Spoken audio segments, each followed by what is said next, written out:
Thanks, Glenn. And good news for horse owners and racing fans. Recently, the 28th legislature passed a bill to help stimulate the economic growth for horse racing in the Virgin Islands. News Channel 8's Glenn Drake tells us more about this developing story. I'm here at the Randolph Doc James racetrack, right here in the winner's circle. I'm here with the vice president for Viatoba, the Virgin Islands Thoroughbred owners, Mr. Garrett Shaburita.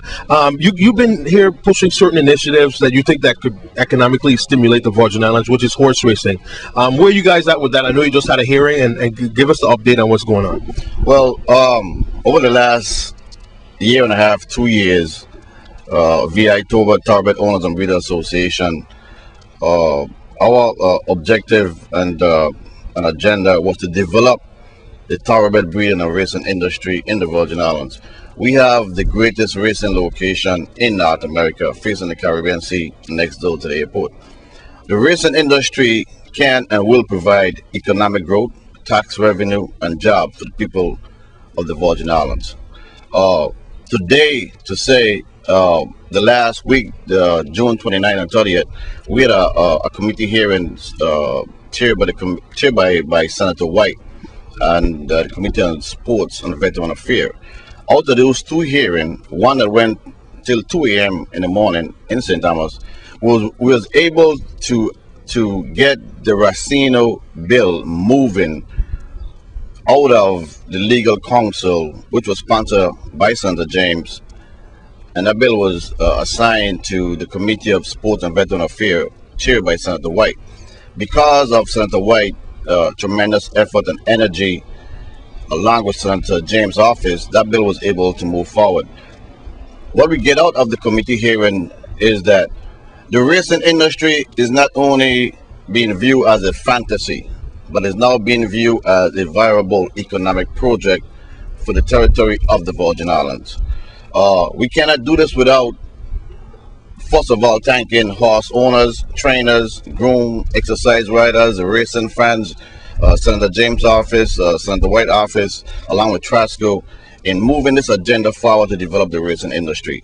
The racing industry will provide a new financial or new money, a new revenue source for the Virgin Islands government, which is so badly need for new money.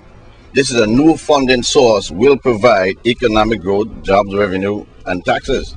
And this government must capitalize on sports tourism, the racing industry in the Virgin Islands. With Racino, we would have the only racetrack once you pass the continental United States, which is Florida, with Racino. So we could attract horses from South America, Venezuela, Panama, Aruba, the British Virgin Islands, Trinidad, Jamaica, Barbados, St. Kitts. So this will put the Virgin Islands government on top of the Caribbean economic plateau, if you will. Again, this, people of the Virgin Islands, we have the greatest racing location in North America, period. There's no other racetrack with this setting. And the governor and the 28th legislature have to capitalize on developing the racing industry. So we have had a tremendous boost. We have had a tremendous effort on behalf of horse owners. Okay, we can't do this without horse owners. They have sacrificed for the last 50 years plus. Without their effort and sacrifice, this would not become a reality. This would not become a reality. So again, we want to say thank you to horse owners, and we halfway to that point in getting Racino and developing the racing industry. Okay, quickly, let me ask you this question. You were saying charity starts at home. I'm listening to you in the hearing the other night. You were saying that a lot of the money, even now, is leaving the territory through the jockeys, etc., etc. The second question is, you were saying that there's local Virgin Islanders who's racing abroad.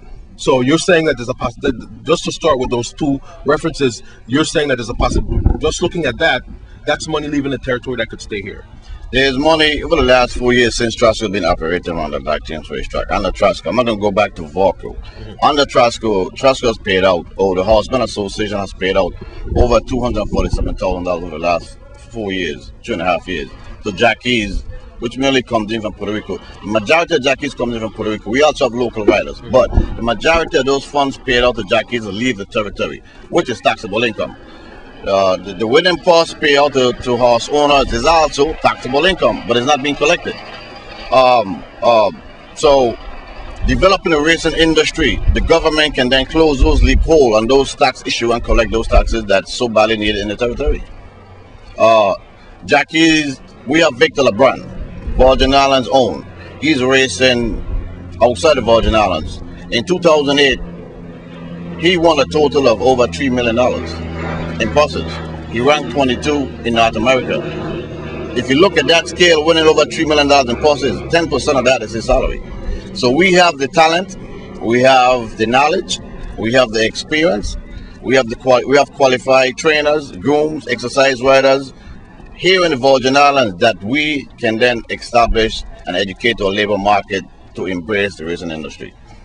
Today we have Racing for Education scholarship available to kids in the Virgin Islands to study equine science, agriculture science, veterinary assistant, racetrack management.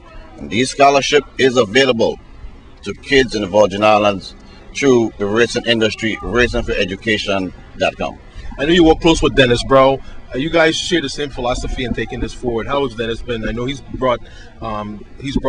raised the bars here through Tracks One. How is that going? Well, without the effort of Dennis Brow and Trasco, Dennis Brow being the general manager of Trasco, without Dennis Brow, most of this won't be possible. You have two Virgin Islanders, Dennis Brow, myself, Garrett Shaburita, along with the chairman of the St. Croix Racing Commission District, Wayne Biggs, and his staff.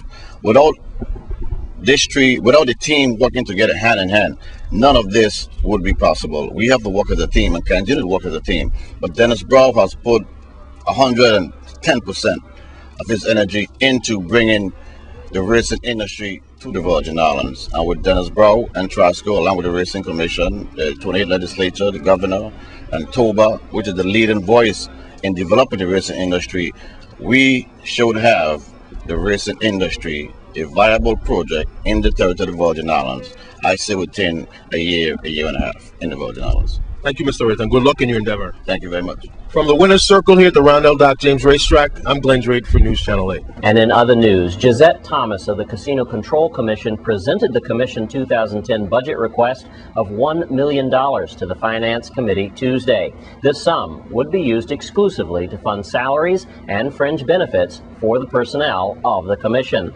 Thomas said of the budget request. And stay with us on News Channel 8. We have more news after the break.